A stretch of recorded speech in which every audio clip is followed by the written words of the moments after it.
आर्या साहब, क्या आपको लगता है कि इन हालात के अंदर पाकिस्तान और भारत के दरमियान किसी भी सतह के मुज़ाकरात शुरू हो सकते हैं, और मुज़ाकरात शुरू होंगे तो उसका कितना इम्कान है कि वो बात आगे बढ़ेगी? देखें, प्रेशर सिर्फ इंडिया पे भी और पाकिस्तान पे सिर्फ अमेरिका का है, उसके अलावा और कोई प्रेशर नहीं। ये सारी जितनी भी बात आगे बढ़नी है और जो कुछ हो रहा है वो बुनियादी तौर पर अमेरिका ने अपने पास एक किस्म की पॉलिसी जो है वो रखी। कल का जो ट्वीट है माइक पॉम्पियो का बड़ा इंपॉर्टेंट है, और उसने कहा है कि हमारी होप जो है आइंदा की पॉलिटिक्स के अंदर वो है इंडिया, जापान और ऑस्ट्रेलिया के इत्तेहाद की। ये इत्तेहाद कायम रहेगा। 4 मुल्कों का उसने नाम लिया और बाकायदा उसके साथ वो पूरी बहस चली हुई है उसके ऊपर कि अमेरिका, इंडिया, जापान और ऑस्ट्रेलिया, इन 4 का इत्तेहाद।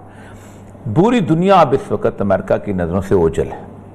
अमेरिकन प्रेशर कि आपको इंडिया के साथ सेटलमेंट करा देते हैं, आप चीन का साथ छोड़ दो। ये है असल बेसिकली, और इंडिया का भी यही है कि अगर आप पाकिस्तान के साथ कर ले सेटलमेंट, लेकिन असल मसला ये है कि पाकिस्तान तो निकल जाए कि चलो चीन सेटलमेंट कर दे, क्या चीन इंडिया के साथ लड़ाई में दाखिल हो जाएगा? ये है बुनियादी इफ ए क्वेश्चन। उसके ऊपर जो मोहित यूसुफ का है फिक्रा मैं आपको सुनाता हूँ। In the past year we have got messages for a desire to conversation.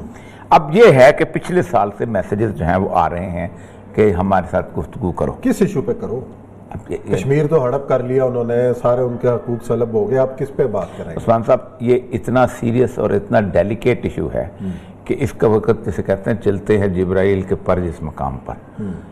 बस मसला सारा ये है कि इतना सेंसिटिव इशू है कि इसके ऊपर बहुत सारे लोग गुफ्तगू नहीं कर रहे, हालांकि ये करनी चाहिए। उसकी वजह यह है कि जब भी आप किसी नेशनल सिक्योरिटी का इशू जो है उसको छुपा के करेंगे तो हमेशा आप उसके लिए एक बहुत गलत पंडोरा बॉक्स खोल देंगे। और जो अरे साहब मोहित यूसुफ साहब ने जो शराइत दी कि हाँ ये काम करे इंडिया तो फिर हम बातचीत के लिए तैयार हैं, और उसमें इमरान खान साहब के विल का भी उन्होंने इजहार किया कि जी सियासी कैदियों की रिहाई की जाए, मकबूजा कश्मीर के लोगों के लिए आसानी पैदा की जाए, ये की जाए। तो अगर भारत ऐसा करता है जो कि मुमकिन अभी नजर नहीं आ रहा, तो देन हम तो फिर भी उसके सवाल है उसके कब्जे को फिर भी मान रहे हैं। ये वो सवाल है जो मेरे इस प्रोग्राम के अंदर आसिया अंद्राबी ने किया था। आसिया अंद्राबी को हमने लाइन पे लिया, हमने उससे कहा कि अरुंधति राय जो है बहुत खूबसूरत गुफ्तगू करती है आपके हक में, बरखा दत्त बहुत खूबसूरत गुफ्तगू करती है, फलां बहुत अच्छी गुफ्तगू करते हैं। तो उसने कहा कि आप क्या समझते हो, कश्मीर एक ह्यूमन राइट्स का मसला है? हम कश्मीर को ह्यूमन राइट्स का मसला नहीं समझते। क्या अगर इंडिया कश्मीर के लोगों को ह्यूमन राइट्स अश्योर कर दे तो क्या कश्मीर इंडिया की गुलामी कबूल कर लें?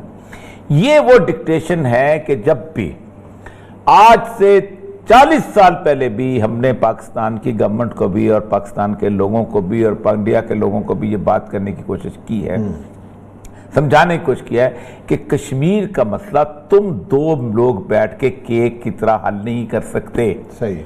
ये जो तुम आज कहते हो ना 1947 के अंदर जो अनफिनिश्ड एजेंडा था, दुनिया पुलों के नीचे पानी बहुत गुजर चुका हुआ है। ये वही ख्वाब है जो इस वक्त पूरी दुनिया के अंदर दिखाया जा रहा है कि 1923 जो है उसके अंदर एक लुज़ैन की ट्रीटी हुई थी जो कि अता कमाल तुर्क ने की थी और वेस्टर्न फोर्सेस ने, अलाइड फोर्सेस ने की थी, और जब वो लुज़ैन की ट्रीटी खत्म होगी तो सऊदी अरब भी ईरान का, तुर्की का हो जाएगा, और शाम भी तुर्की का हो जाएगा, और खिलाफत उस्मानिया। यार क्या बेवकूफों वाली बातें करते हो। जिन मुल्कों के साथ आपने ट्रीटी की थी वो मुल्क जो है वो श्रिंक होके यूं पहुंच चुके हैं। इंग्लैंड जो है वो कभी ऑस्ट्रेलिया पे हाकिम था उस वक्त, इंग्लैंड ब्राजील पाको हिंद पे हाकिम था उस वक्त, इंग्लैंड के परचम जो है सूरज साया को रूप भी होता था, उस इंग्लैंड के साथ आपने मायदा किया था। फ्रांस जो है वो पूरे अफ्रीका पे काबिज था, अलजायर उसके पास था, मिस्र उसके पास था, कौन कौन सा मुल्क था उसके साथ आपने मायदा किया था। आप खुद खिलाफत उस्मानिया शिकस्त खा चुके हुए थे। 100 साल का मायदा हो गया जी, ये हो जाएगा, वो बासफोर्स का एक मायदा था, वो आप उसमें जहाज चलाते हैं कि पैसे ले लेंगे और क्या करेंगे आप। ये वो अब आज भी हम अगर ठीक है हम अक़वाम मुत्तहिदा की करारदादों को मानते हैं, लेकिन रियलिटी क्या है? कश्मीर की बजाते खुद मूवमेंट कितनी आगे चल चुकी, एक। दूसरा, पूरी की पूरी इंडियन सेकुलर मूवमेंट तबाह बर्बाद होके 1925 की राजा राम मोहन राय से लेके गोलवारकर और सावरकर की हिंदुत्व की तस्वर के ऊपर आ गई। आज हमारे यहाँ बड़ी लोग बैसे करते हैं, पाकिस्तान का सेकुलर भी बकवास करता है इस मसले के अंदर कि जी दो कौमी नजरिया जो है वो तो गोलवारकर ने दिया था। और भाई वो दो कौमी नहीं था, वो एक कौमी था।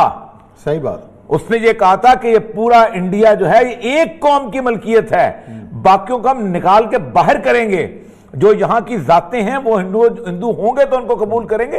वो एक कौमी था। हमने दो कौमी नजरिया दिया था जो कि अल्लाह ताला का असली अब्दी नजरिया है कि दो ही दुनिया में कौमी है, कौमें हिज़्बुश शायातीन है और हिज़्बुल्लाह। इस वक्त जो हालात आ चुके हुए हैं, मैंने 1000 दफा ये कहा है और दुनिया भी अच्छा ये करती है कि इंडिया जो है वो अगर उसको चीन के साथ लड़ाने की कोशिश की गई तो चीन के साथ उसको अपने पब्लिक में सपोर्ट नहीं मिलेगी।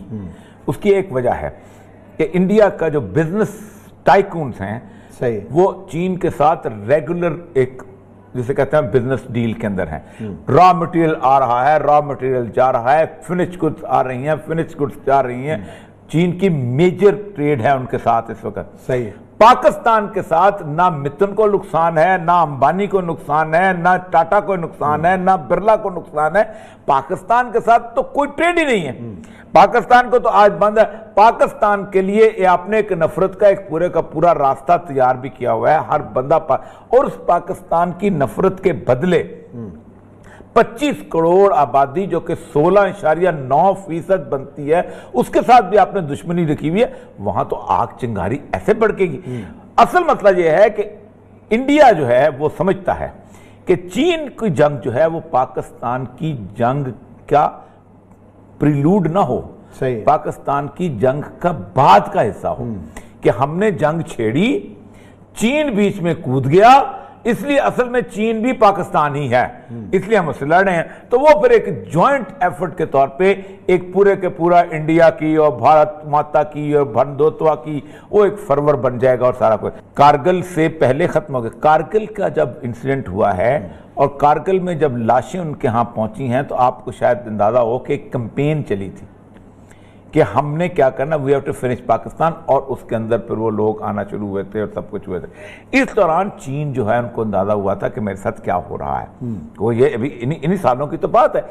उस चीन में फिर चीन ने अपने आप को इन्वेस्ट किया नेपाल के अंदर, और नेपाल वाले जो है आज भी कहते हैं कि अगर गोरखे निकाल दिए जाए इंडियन आर्मी से तो खत्म। एक हम है कि हमने सिखों में इन्वेस्ट नहीं किया, लेकिन सिख बताते खुद भी ऐसे हैं कि अब वो सूरत हाल नहीं रहेगी। तो इंडियन फोर्सेस जो हैं वो दो ही हैं, या सिख हैं या गोरखे हैं।